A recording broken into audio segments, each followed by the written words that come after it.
ಹೇಳೋದು ಮುತ್ತಿಗೆ ಗ್ರಾಮದವರು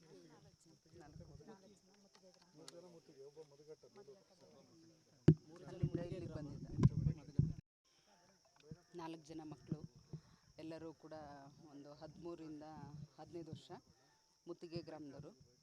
ಪಾಪ ಇಲ್ಲಿ ಈಜಲಿಕ್ಕೆ ಬಂದಿದ್ದಾರೆ. ಮೀನು ಹಿಡಿಯೋದು ಅಂತಂದ್ಬಿಟ್ಟು ಹೇಳ್ತಾ ಇದ್ದಾರೆ. ದುರಂತ ನಡೆದಿದೆ. 4 ಮಕ್ಕಳನ್ನು ಕೂಡ ಡೆತ್ ಆಗಿದೆ, ಮರಣ ಹೊಂದಿದ್ದಾರೆ.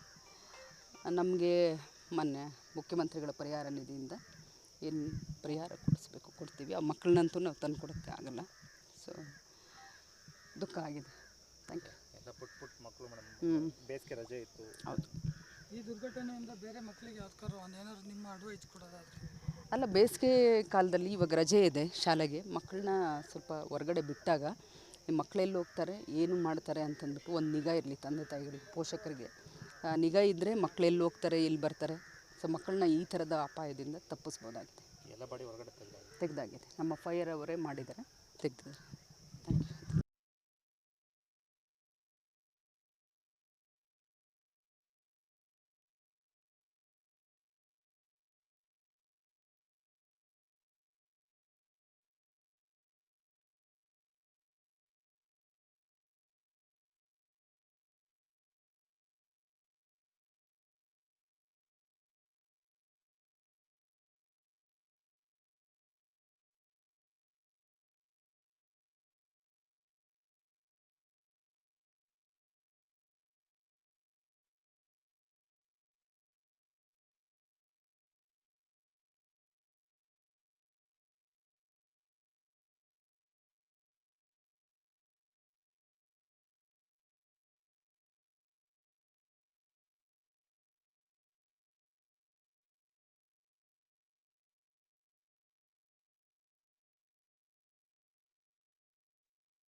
ಏನು ಹೇಳೋದು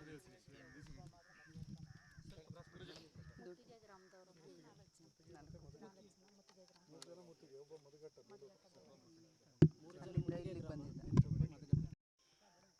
4 ಜನ ಮಕ್ಕಳು ಎಲ್ಲರೂ ಕೂಡ ಒಂದು 13ರಿಂದ 15 ವರ್ಷ ಮುತ್ತಿಗೆ ಗ್ರಾಮದವರು. ಪಾಪ ಇಲ್ಲಿ ಈಜಲಿಕ್ಕೆ ಬಂದಿದ್ದಾರೆ. ಮೀನು ಹಿಡಿಯೋದು ಅಂತಂದ್ಬಿಟ್ಟು ಹೇಳ್ತಾ ಇದ್ದಾರೆ.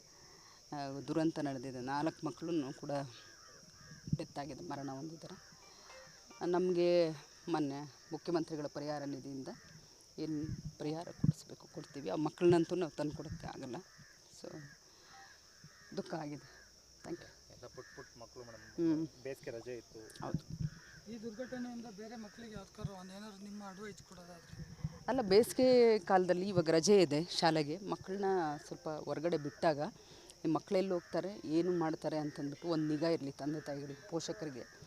ನಿಗಾ ಇದ್ದರೆ ಮಕ್ಕಳೆಲ್ಲಿ ಹೋಗ್ತಾರೆ, ಎಲ್ಲಿ ಬರ್ತಾರೆ. ಸೊ ಮಕ್ಕಳನ್ನ ಈ ಥರದ ಅಪಾಯದಿಂದ ತಪ್ಪಿಸ್ಬೋದಾಗಿದೆ.